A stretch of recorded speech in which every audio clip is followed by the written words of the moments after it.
വീണ്ടും വാർത്തകളിലേക്ക്. എറണാകുളം ചോറ്റാനിക്കര പോക്സോ അതിജീവിതയുടെ മരണത്തിൽ പോലീസ് കുറ്റപത്രം സമർപ്പിച്ചു. വെള്ളിയാഴ്ചയാണ് കുറ്റപത്രം സമർപ്പിച്ചത്. പെൺകുട്ടിയുടെ ആൺസുഹൃത്തായിരുന്ന അനൂപിനെതിരെ നരഹത്യ, ബലാത്സംഗ ശ്രമം, ആയുധങ്ങൾ ഉപയോഗിച്ച് മുറിവേൽപ്പിക്കുക തുടങ്ങിയ വകുപ്പുകളാണ് ചുമത്തിയിട്ടുള്ളത്.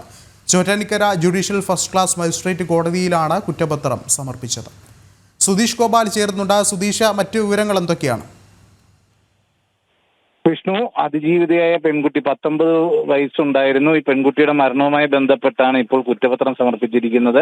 കഴിഞ്ഞ ജനുവരി 26-നായിരുന്നു പെൺകുട്ടി അബോധാവസ്ഥയിൽ വീട്ടിലെ മുറിയിൽ കാണപ്പെട്ടത്. തുടർന്ന് ആശുപത്രിയിൽ എത്തിച്ചെങ്കിലും 2 ദിവസത്തിന് ശേഷം മരിക്കുകയായിരുന്നു.